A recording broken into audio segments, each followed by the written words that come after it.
Alors, Dr Daniel Toski va nous expliquer un peu plus la radiothérapie stéréotaxique, ce qu'on a appelé le SBRT, puis on a touché un peu avec le Dr Hott. Alors, Dr Toski a fait ses études et sa formation en radio-oncologie à Zurich et à Genève. Il est professeur agrégé de clinique à l'Université de Montréal et travaille au Centre hospitalier de l'Université de Montréal depuis 2004. Alors, merci, Dr. Toski, d'être avec nous aujourd'hui. Merci beaucoup. Merci pour l'invitation.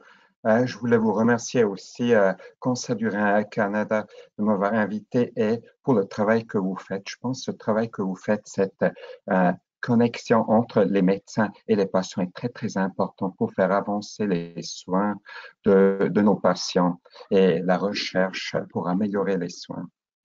Merci beaucoup. Alors, merci. Alors, pour la radiothérapie du cancer prostate, j'ai beaucoup de notes, c'est peut-être quelquefois pourquoi je regarde en bas. Alors, j'étais bien surpris que vous m'avez invité de parler de la radiothérapie stéréotaxique. Alors, c'est une question déjà très spécifique et je m'ai posé la question, pourquoi vous voulez que je parle pas juste de la radiothérapie, mais de la radiothérapie stéréotaxique?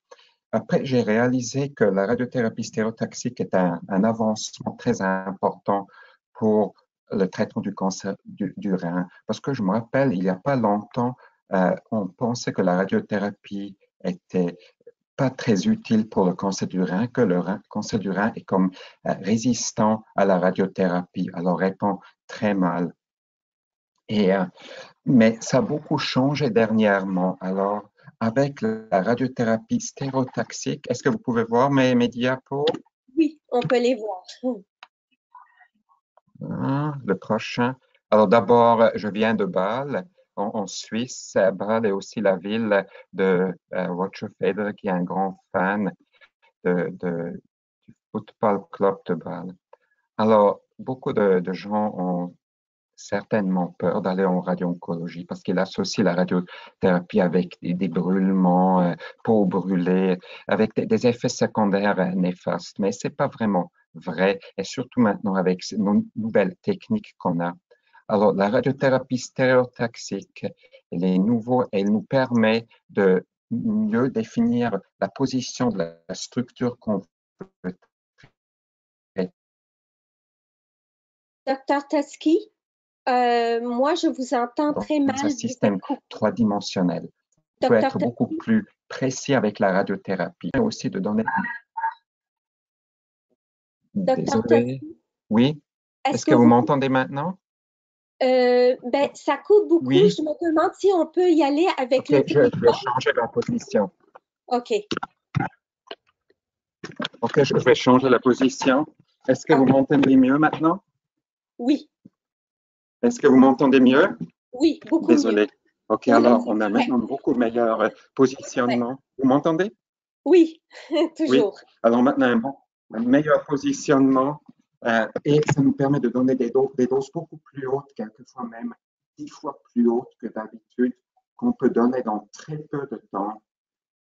Alors, ça nous permet d'être plus létal contre le cancer avec notre radiothérapie. Alors, où est-ce que ça peut nous aider, la radiothérapie stéréotaxique? Ça, c'est pour des lésions qui ne sont pas trop grandes. Alors, qu'est-ce qui n'est pas trop grand? Ça dépend aussi de la forme et où est-ce que c'est dans le corps, ce cancer qu'on veut traiter. Alors, c'est clair, si c'est un cancer qui est proche des structures qui sont très sensibles à la radiation, comme l'intestin, le pancréas, le rein lui-même ou la moelle épinière, là, il faut être beaucoup plus précis et on peut aussi donner seulement une dose limitée pour éviter des effets néfastes au tissu normal. Alors, une de ces façons de donner la radiothérapie stéréotaxique, c'est de faire un traitement avec le CyberKnife. Le CyberKnife, ça c'est une machine, une nouvelle machine qu'on a depuis plusieurs années à notre hôpital au CHUM à Montréal. Mais ça, c'est juste une façon de faire la radiothérapie stéréotaxique. Vous voyez sur mes images, le CyberKnife donne des traitements de plusieurs angles très, très précis, ciblés sur ce qu'on veut traiter. Alors, vous voyez, le patient est placé sur une table et ce patient que vous voyez sur la photo, il a un masque, alors il est traité pour une métastase dans le cerveau. Et parce que le cancer dans le cerveau bouge très peu, alors on peut donner des doses très hautes. Si c'est une petite lésion, seulement un traitement, peut-être moins que 3 cm, un peu plus grand, quelquefois juste 2 ou 3 traitements. Ça, c'est avec le CyberKnife, mais il y a aussi des traitements qu'on peut donner avec un accélérateur linéaire. Aussi, on peut faire un traitement stéréotaxique avec un accélérateur linéaire. C'est un traitement un peu différent. Il y a des avantages, des désavantages comparés au CyberKnife. Alors, quelques patients nous sont référés pour traitement au CyberKnife et après, on décide de les traiter avec une autre machine. Soyez pas dessus si ça vous arrive, parce qu'il y a certainement une bonne raison pour ne pas vous traiter au CyberKnife. Alors, encore une fois, cette stéréotaxie nous permet d'être beaucoup plus précis avec la radiothérapie, de traiter beaucoup moins de tissu normal et de donner donc des doses beaucoup plus hautes. Ça, c'est la radiothérapie stéréotaxique. Alors, par exemple, classiquement, on traite des métastases dans le cerveau ou dans la colonne vertébrale parce que des cancers qui sont dans l'os de la colonne vertébrale bougent très peu. Alors, on peut donner une dose très haute si ce n'est pas trop proche de la moelle épinière. Une autre possibilité, on peut traiter des métastases dans le rein des petites métastases, mais aussi le tissu du rein est très sensible, alors ça ne doit pas être trop grand. Ça, c'est les traitements les plus typiques pour la radiothérapie. Alors, la radiothérapie n'est souvent pas la seule option pour le traitement. Une des options serait aussi de traiter avec on appelle ça HIFU, haute ultrason, des hautes doses de ultrason, ou de traiter avec des micro-ondes ou geler le cancer. Là, ça, c'est toujours des discussions en groupe pour déterminer quel serait le meilleur traitement pour nos patients. Alors, juste à la fin, je voulais parler un peu où est-ce qu'on s'en va avec la radiothérapie stéréotaxique, quels sont où est-ce qu'on fait des recherches pour le traitement du cancer du rein en radiothérapie. Là, je prends des exemples que Dr. Chu a présentés dans les présentations en anglais il y a une semaine. Et il y a des études canadiennes qui vont s'ouvrir bientôt, vraiment partout au Canada, où on veut traiter aussi des métastases. On appelle ça une oligoprogression. Ça veut dire il y a peut-être un patient à plusieurs métastases qui répond très bien à un traitement, la chimiothérapie, d'autres molécules, mais une ou deux de ces métastases poussent.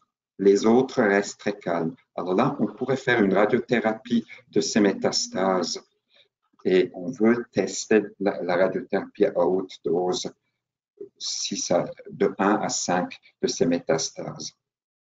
On étudie aussi l'interaction avec les autres molécules, avec l'immunothérapie. Et peut-être on commence avec l'immunothérapie, on fait la radiothérapie, on commence avec une autre molécule pour voir l'efficacité de ces 3 traitements en combinaison. Et à la fin, il y a aussi un effet immunologique de la radiothérapie à haute dose. Les hautes doses peuvent stimuler le système immunitaire pour tuer le cancer lui-même avec son système. Et là, le traitement stéréotaxique semble être plus efficace que la radiothérapie normale. Il y a un autre système, je ne sais pas si vous avez déjà parlé de ça, c'est le microbiome, c'est les bactéries dans les intestins qui semblent avoir un effet sur les différentes molécules qu'on donne. Et si la radiothérapie ou le microbiome a une interaction avec le microbiome. Oui, c'est tout ce que je veux dire. Alors, merci. Est-ce qu'on sait pourquoi la radiothérapie normale est pas efficace quand le SBRT l'est? Alors, elle n'est pas moins efficace, elle n'est pas efficace, elle est moins efficace. On sait qu'elle est efficace. On a eu un peu cette idée, et moi j'ai aussi grandi avec cette idée, et on a vu que c'est pas vraiment vrai, un peu moins efficace. On dit peut-être soit une réponse de 70%, et avec la stéréotaxie, peut-être 90 à 100% d'efficacité. Mm-hmm. Et alors, vous avez mentionné que c'est seulement quand les tumeurs sont petites qu'on peut faire le SBRT. Est-ce que c'est ça qui va, euh, euh, en fait, c'est ça qui va déterminer si on fait une chirurgie versus le SBRT? Ça, c'est des décisions très, très difficiles, toujours en groupe. Est-ce qu'on fait une chirurgie ou non?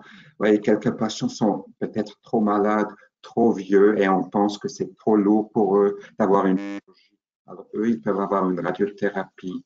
Ou quelqu'un qui a 2, 3 métastases, qui progresse, mais dans des différentes parties du corps. Alors, faire une opération dans le poumon et dans le ventre, ce serait peut-être trop lourd. Alors, on a la radiothérapie comme alternative. Mm-hmm. Et est-ce que pour la radiothérapie, il y a le SBRT, il y a des effets secondaires aussi? Oui, alors ça dépend de la position de ce qu'on traite. Si les intestins sont proches, alors plus de nausées, vomissements. Si l'estomac est proche, plus de nausées, vomissements. Le rein, ça vous ne sentez pas, mais ça peut détruire la fonction du rein si on traite trop de rein. Mais il y a très rarement des pertes de cheveux avec la radiothérapie, sauf si on fait un traitement vraiment dans le cerveau. OK. Et quand on parle de... vous parlez déjà au cerveau et je pense je me rappelle plus le nom, là, La colonne. la colonne, merci, je l'avais juste en anglais dans ma tête. Que ça ne bouge pas, que c'est stable. Avec le cancer du rein, plusieurs métastases sont au poumon et on commence et ça bouge les poumons. Alors, est-ce que ça amène une complication?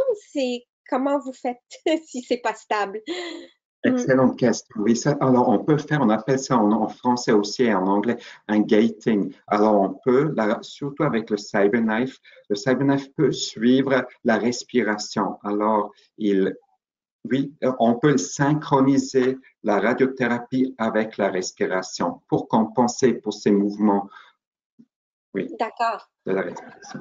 OK. Et est-ce que quelqu'un qui a, on sait avec la chirurgie, bon, s'il y a des sérieux problèmes de santé, la chirurgie n'est pas une option. Est-ce que c'est les mêmes considérations pour le SBRT ou le SBRT en ce moment-là est une option pour ces personnes-là?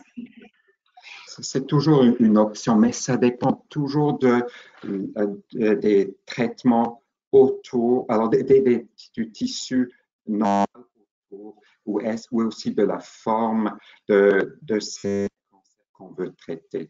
Alors, la limite est la forme, la grande cancer et le tissu autour, si c'est pas trop toxique, parce qu'on veut aider aux patients. Et c'était quelles les parties du corps sur lesquelles on pouvait avoir du SBRT? En principe, partout, si on peut reproduire à chaque traitement la position et ou si Oui, c'est à peu près ça. Alors, typique, c'est comme vous l'avez dit, le cancer du rein dans le poumon, peut-être dans un os, si un patient a des douleurs, c'est typiquement, quelquefois, on traite aussi des petits ganglions qui sont très proches de la colonne et loin des intestins. Ça, c'est aussi typique pour les traitements. OK. Puis,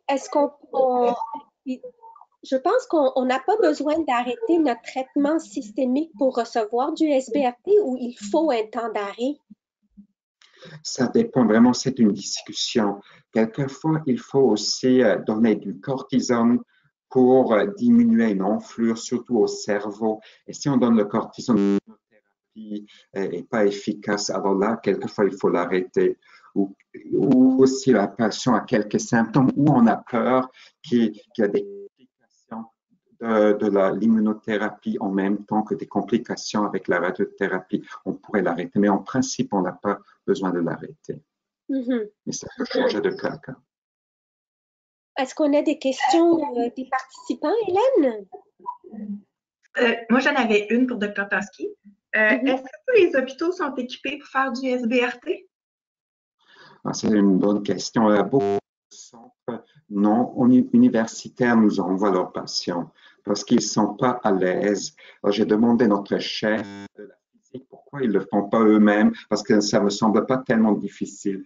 Il m'a dit on ne comprend pas vraiment, il faut quelquefois avoir un peu de courage de le faire parce que c'est vraiment des hautes doses qu'on donne 10 fois de plus. Et c'est pourquoi quelques centres sont mieux parce qu'ils ne sont pas loin de nous qu'ils nous les envoient. J'ai une question de Maude qui demande est-ce que c'est efficace sur les métastases sous-cutanées? Ah oui, ça on peut très bien traiter les métastases sous-cutanées. Et là, on peut aussi éviter le tissu normal autour, alors c'est facile. D'accord. Également, j'ai Yves qui demande est-ce que les tumeurs qui ont déjà été traitées par de la radiothérapie standard est-ce qu'elles peuvent être retraitées à nouveau par du SBRT? Alors, en principe, oui, mais là, ça, je ne peux pas plus généralement répondre à cette question. Ça dépend beaucoup de la dose déjà reçue. Alors, combien de traitements et du délai entre le premier traitement et cet retraitement? Merci. C'est tout pour les questions. Oui. Et moi, j'ai passé à travers mes questions sur le SBRT. Oui. Merci. Docteur Toski, vous avez répondu à toutes nos questions. Merci beaucoup d'avoir pris le temps de... c'était juste un merci qu'on a reçu. Je pensais à une autre question qui était rentrée. Merci beaucoup d'être avec nous cet après-midi et d'avoir pris le temps. C'était très, très éclairant sur le SBRT. Merci beaucoup. Merci beaucoup. Désolé pour les problèmes d'audition. Non, ça a très bien été. Merci beaucoup. Merci.